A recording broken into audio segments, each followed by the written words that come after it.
Señor, te damos gracias infinitas, Padre Santo, Padre bueno, por el Espíritu Santo que sigue guiando nuestra existencia, sigue iluminando nuestro ser. Hay gente que pierde la fe porque dice tanta violencia que existe, tantos secuestrados, tantos crímenes, violaciones. Entonces la gente dice, si Dios existe, ¿por qué pasan estas cosas?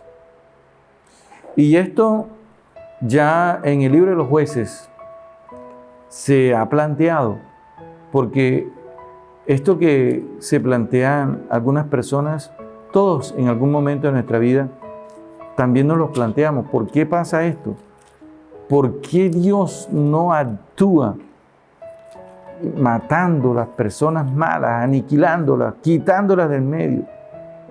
Pero Dios no puede proceder así, porque si Dios procede así, entonces no sería ese Dios misericordioso y bueno. Ese Dios misericordioso y bueno que a través del amor puede cambiar a las personas y transformarlas, como ha hecho Jesús y como sigue siendo Jesús. Y ese es lo extraordinario de Dios. Jueces capítulo 6, versículo 3.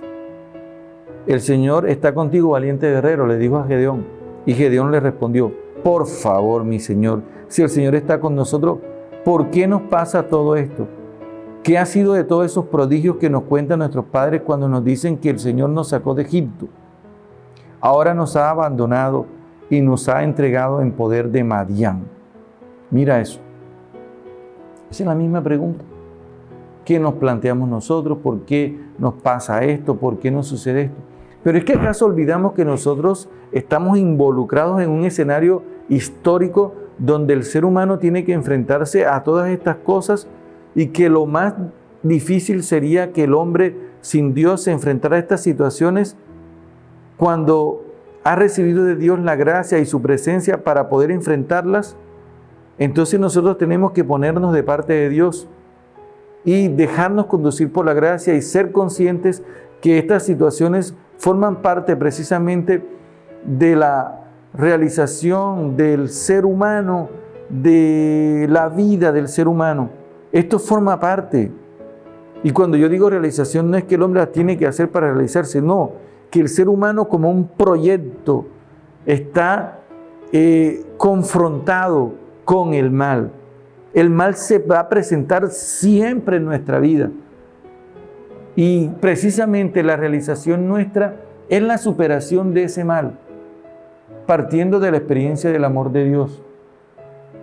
Y la primera lectura que hoy nosotros escuchamos dice así, del profeta Habacuc: ¿hasta cuándo pediré auxilio sin que tú me escuches? ¿Hasta cuándo me quejaré de la violencia sin que vengas a salvarnos?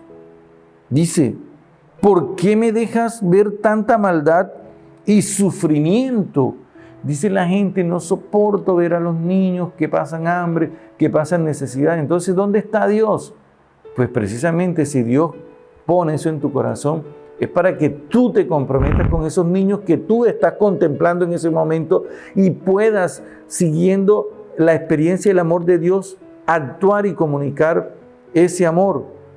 Porque si no hacemos eso, entonces nos quedamos en la lástima o en el narcisismo espiritual, contemplándonos a nosotros mismos con un sentimiento de tristeza, sin salir de él, actuar y hacer como hacen los santos, como es San Juan de Dios.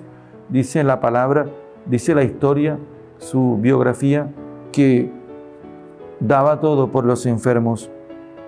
Entonces, así nosotros hoy, y por eso el Señor en el Evangelio de hoy dice, si la fe que tienes fuera del grande de un granito de mostaza, harías maravillas. Pero es que la fe nuestra a veces se pierde a causa de la contemplación de la violencia que existe en la realidad. Pedro por eso se hundió, dice el capítulo 14 de San Mateo. Se hundió cuando Jesús lo mandó a caminar por encima de los imposibles, por encima de la violencia, por encima de los secuestros, por encima de las muertes, por encima de todas esas realidades negativas. pero cuando él sintió la violencia del viento, se hundió. Así dice el Evangelio. Y por eso en el Evangelio de San Mateo capítulo 14, versículo 30, pero al sentir la violencia del viento se asustó y empezó a hundirse y gritó: sálvame, Señor. No dejemos que esa fuerza negativa nos hunda en la depresión. Que la palabra de Cristo nos salve, nos llene de fuerza para vencer toda negatividad. Amén.